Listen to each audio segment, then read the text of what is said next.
Dear students, good morning. बेटा, last time पे हमने देखा था change in which one or more substance new substance are formed is called chemical change. A chemical change is also called a chemical reaction. उसमें फिर 5 condition देखी थी: heat, light, other radiations, sound में भी produce, change in smell, colour change, gases evolved. इतना देख लिया था। अब इसके आगे देखना है सम एग्जाम्पल्स। किसके? केमिकल चेंजेस के एग्जाम्पल। तो लिख लें, क्या देख रहे हैं? Examples of chemical change. Examples of chemical change कौन कौन से एग्जाम्पल है? पहला example, first, use of burning of magnesium ribbon is a chemical change. Burning of magnesium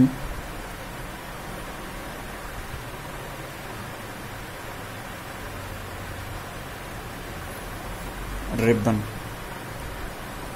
है ना, मैग्नीशियम के टुकड़े को जला देना। ये एग्जाम्पल है केमिकल चेंज का। Second, burning of coal, burning of wood और leaves.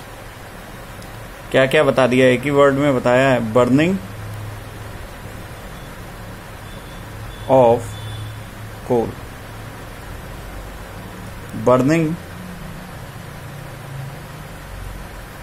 Of wood, burning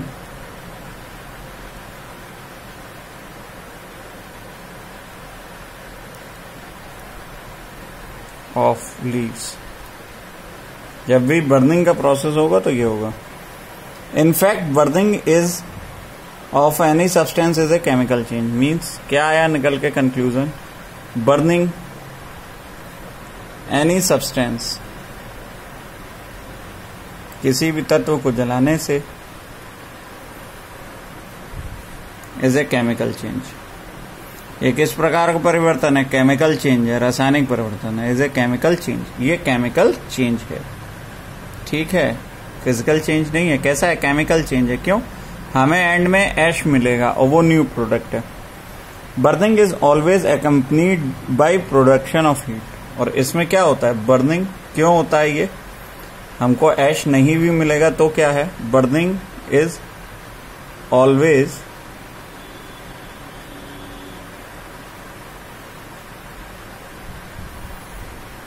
accompanied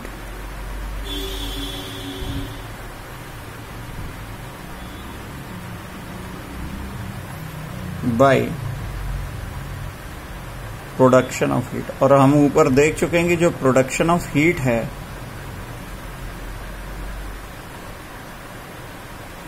ये क्या है? प्रोडक्शन ऑफ हीट जो है वो केमिकल चेंज का sign. Explosion of firework is a chemical change. Explosion of firework is a chemical change. You know that such an explosion produce heat, light, sound and unpleasant gases. अब देखो, अभी तक हमने ये 4 देखे थे, इसमें प्रोडक्शन ऑफ हीट था। अब क्या कह रहा है? 5वां, एक्सप्लोजन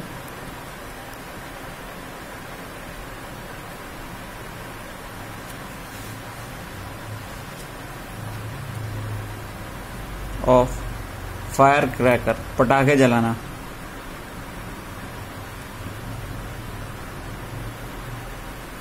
पटाखे जलाते ना, fire crackers. Explosion of fire crackers, पटाखे जलाना। ये भी क्या है? केमिकल चेंज है। अब ये क्या प्रोड्यूस कर रहा है? तो देख लो, हीट, लाइट, लाइट और साउंड होता है, हीट भी इसमें छिपा होता है, साउंड एंड अनप्लीजेंट गैसेस। बहुत खराब गैसें निकलती हैं। Unpleasant gases means which are harmful to human health. Gases harmful to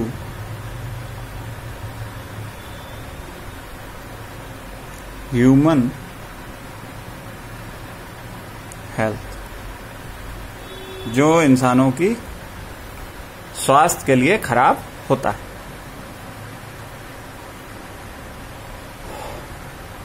gases pollute the atmosphere, और क्या करता है? Gases pollute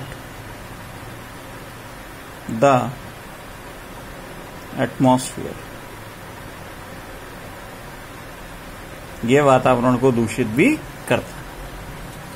this is why you advise to do not play with fireworks, इसीलिए कहा जाता है कि आप पटाखों से ना खेलें। When food get spoiled, it produce a foul smell. It is a chemical change. ठीक है, food produce foul smell. Chemical change. अभी हम केमिकल चेंज के ही एग्जाम्पल देख रहे हैं सारे, ऊपर से नीचे तक देख लें। हमने क्या क्या देखा? Burning of magnesium ribbon, burning of coal, burning of wood, burning of leaves, then explosion of firework, और फिर देखा food produces foul smell, chemical change. Point 6, ये 6 पॉइंट देख लिए हमने। अब बात करो आगे, चलो। You might have noticed that a slice of apple acquire a brown color if it is not consumed immediately. ठीक है, slice of apple रख कहाँ रहे हो? एयर में, ओपन एयर, क्या होगा? Brown in colour.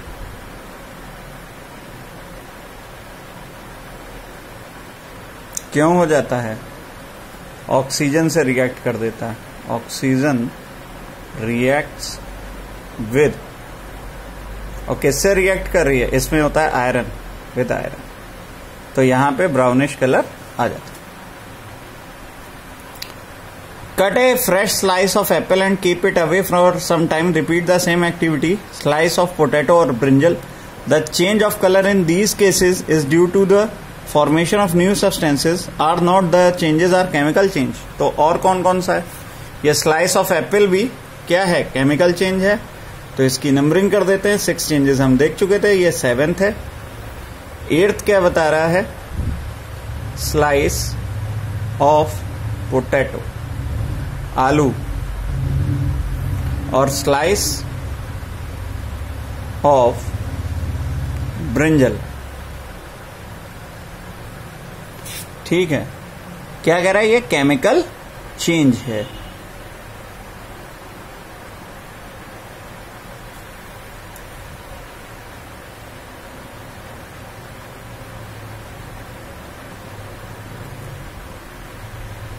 दोबारा से लिख देते हैं, ब्रिंजल, और ये क्या है? चेंज इन कलर है, चेंज इन कलर। इसमें भी चेंज इन कलर। कलर कोई भी हो सकता है, कोई रेड हो जाएगा, कोई ग्रीन हो जाएगा, कोई येलो हो जाएगा, बट ये क्या है? Chemical changes. कैसे चेंजेस हैं? Chemical changes. ठीक है, ये 9 हो गए केमिकल चेंजेस हैं। अब आ जाओ, in chapter 5 you neutralized an acid with a base. Is neutralization is a chemical change? Yes. याद करो, रिवाइज करो, अभी दिया है वीडियो देखो। 10th, न्यूट्रलाइजेशन क्या था? Acid plus base, salt plus water. तो कौन से 2 न्यू प्रोडक्ट बने? एक सॉल्ट बना और एक वाटर बना। ये क्या है? New products.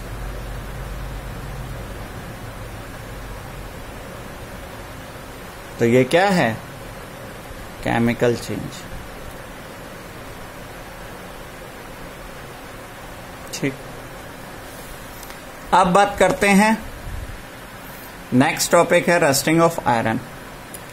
Let us get back to rusting. This is one change that affects iron articles and slowly destroy them. Since iron is used in making bridges, ships, cars, truck bodies and many other articles, the monetary loss due to rusting is a huge. The process of rusting can be represented by the following equation: iron plus oxygen equals plus water equals rust iron oxide Fe2O3. ठीक, देख लेते हैं, ये वाला process देखा हुआ है, process of rusting, process of rusting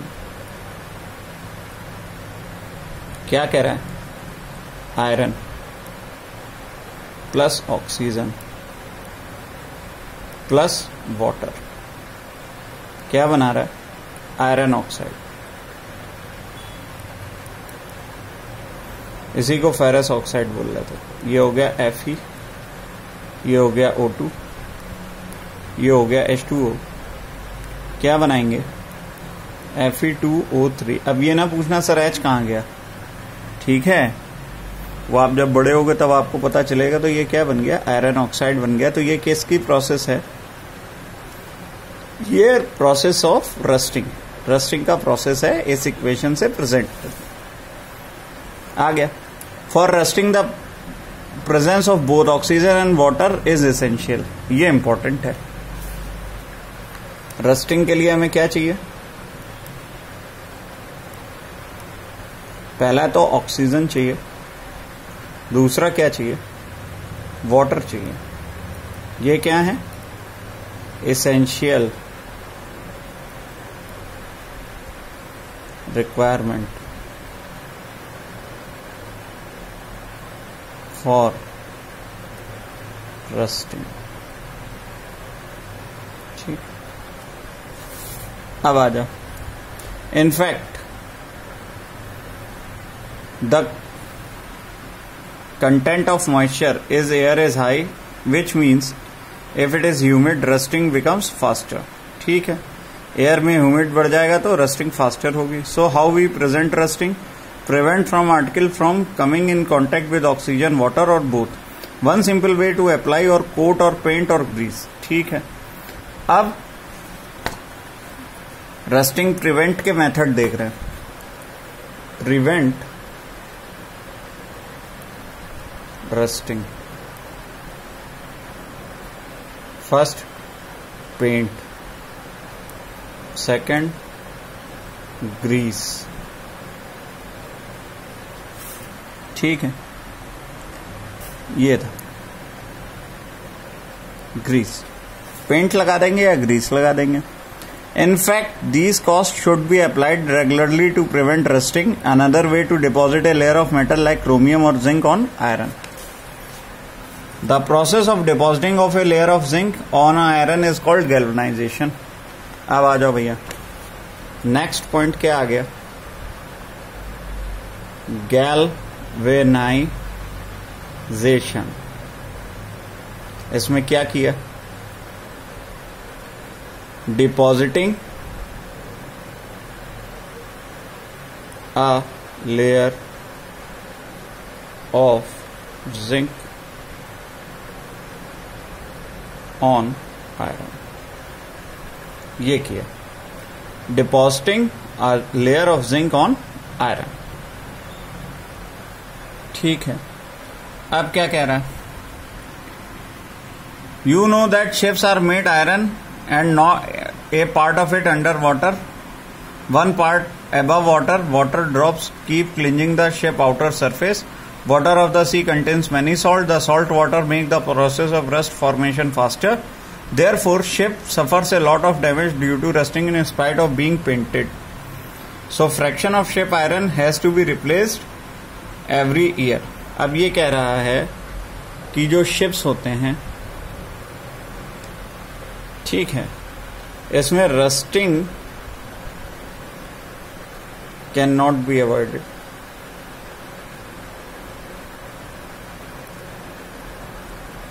Avoided. Reason क्या दिया? Sea water contains mixture of salts.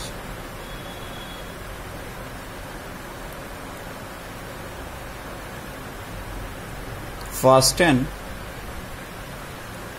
process of rusting. Result क्या हुआ? A part of ship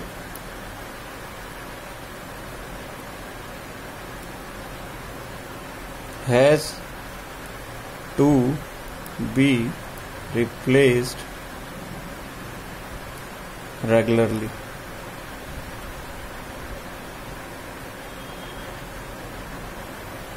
इतना हो गया, ठीक। अब आ जाओ नेक्स्ट पे, crystallization. In chapter 6 you have learnt that salt can be obtained by the evaporation of seawater. The salt obtained in this manner is not pure and the shape of its crystal cannot be seen clearly. However, large crystals of pure substance can be formed from their solution. The process is called crystallization. तो crystallization क्या है, जल्दी से देखेंगे. crystallization क्या है? crystals of pure substance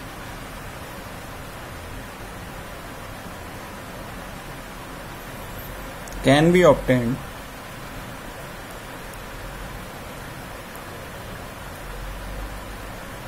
from their solution.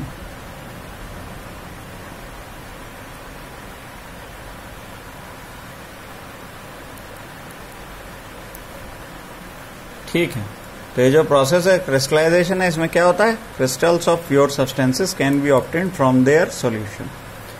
अब एक एक्टिविटी आपको दी है, एक्टिविटी 6.9.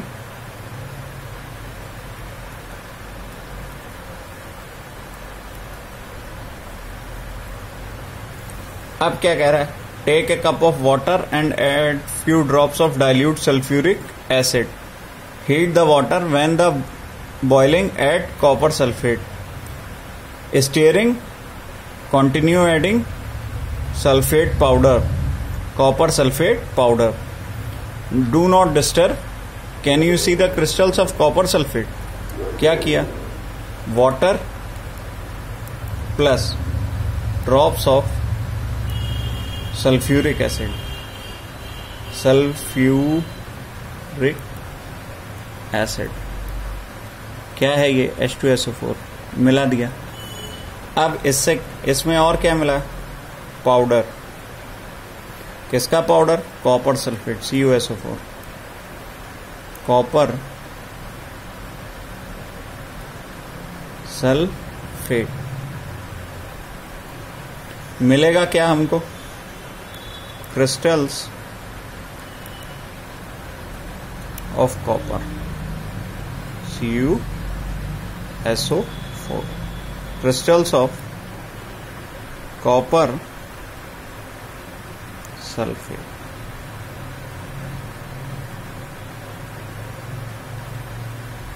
यही इंपॉर्टेंट था बेटा, यहीं पे चैप्टर आपका ओके फिनिश. ठीक है.